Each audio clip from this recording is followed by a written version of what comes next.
сәлеметсіңдер ме балалар? Қалдарың қалай? Біз дүниетану сабағын бастаймыз. Бүгінгі біздің өтетін тақырыбымыз мен қазақпын. Бүгін осы сабақта сен ата-бабамыздың даналығы мен ерлігі туралы білетін боласың. Бүгінгі сабағымыздың тірек сөздері ауыз әдебиеті және де ерлік болады. Балалар, кітабымызда берілген суретке қарайықшы. Тау көтеріп тұрған баланы көріп тұрмыз, иә? Танысып қойыңдар. Бұл Толағай батыр. Толағай дейді. Неліктен ол батыр деп ойлайсыңдар?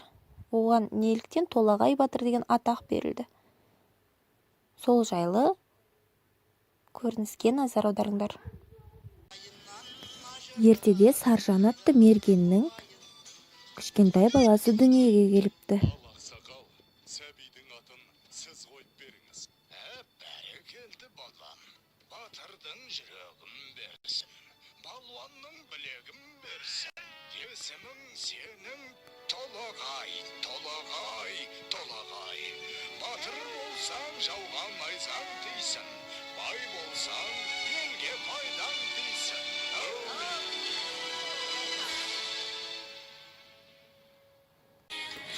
Толағай өз қатарластарымен салыстырғанда күші көп бала болып өскен екен. Балам, отына келіп бері қойшы. Жарайды.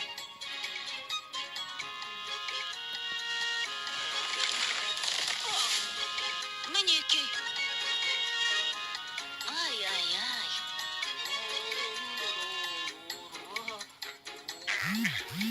Өке, мен татып көрейінші. Көре ғой балам.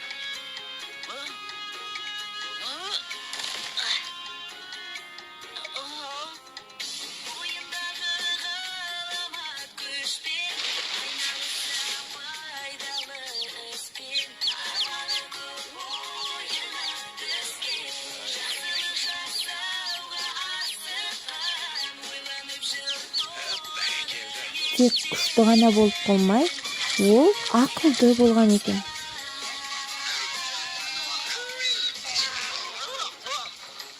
Басқа адамдарға көмектесуді де білген. Жылдар өткен жазғы тұрым, басталды бір жаман ырым. Жаумай жауын жалғыз тамшы, ерте солды гүлбей шешек. Еркін өспей қурады шөп, етке тиді ауыр қамшы. Еккен егін өнбей жерге, еткен еңбек ұшты желге. Ел күйзелді ем табалмай, жабырқаған жарғы қауым. Жалбарынды тілеп жауын, көк жиектен көзін алмай.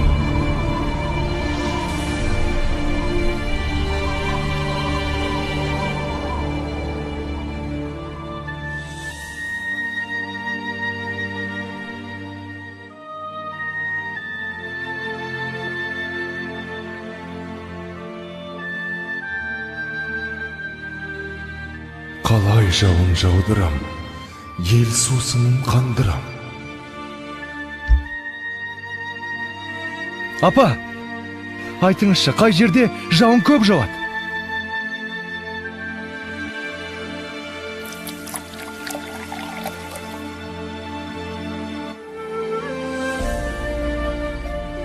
Сонау күншығыс жақта төбесін көк тіреген Тарбағатай деген тау бар деп естіген балам. Сол тауда жаңбыр толастамайтын көрінеді. Ол жақта құрғақшылық деген болмайды екен балам. Апа, онда мен сол тауға барып, қайтсем де елімді, жерімді құрғақшылықтан құтқарамын.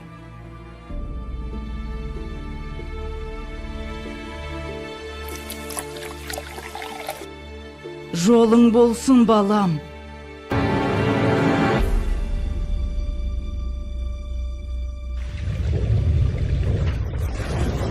Басындағы қарын қоса, бауырындағы аңын қоса, шайқап бұлақ көк орманды, күшпен әрең алды дағы, арқасына салды дағы, келген ізбен қайта оралды.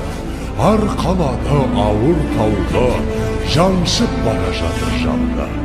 Маңбайдан тер көл боп ақты, жеткенше дем алмайын деп, жарты жолда қалмайын деп, шаршаса да тоқтамапты.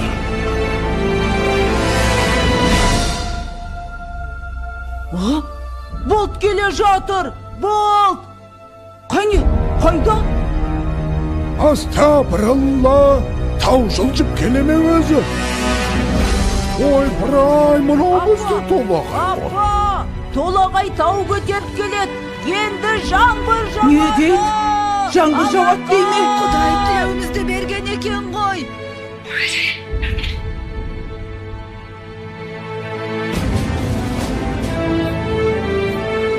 Толағай Балам! Қас!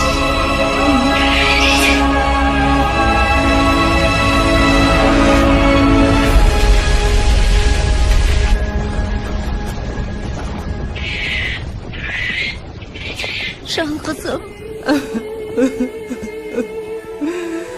Ауысыпты заман талай, аталғалы тау Толағай. Соң үлкендер ерте кеткен, алыпты тау басып жатқан. Ана сүті тас болып қатқан, көреді әлі өткен кеткен. Толағайдың төңірегінде толқынбаған желмен бірге, көк теңіздей көк шалғыны алыпты жұрт ардақтайды. Алып атын бір атайды, жылда жаңбыр жауған күні. Толағайдың жаңбыры? Жаңа ғана сендер көрген Толағай ертегісі, ол да батырлардың ерлігі жырланатын аңыз екен. Аңыздың басты кейіпкерлері ол батырлар болған екен. Батырлар біздің жерімізді сақтап қалғандар екен.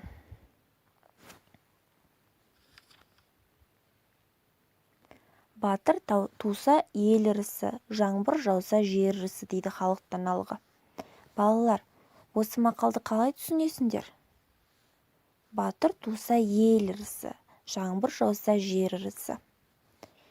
Яғни, батыр ол елі үшін туылады, елі үшін жанын құрбан ете алатындай, елін қорғай алатындай ер жүректі біз батыр дейміз. Жаңбыр жауса жер ірісі дегеніміз қалай? Жер бетінде жаңбыр жаумаса, өсімдіктер шыға ма? Жоқ.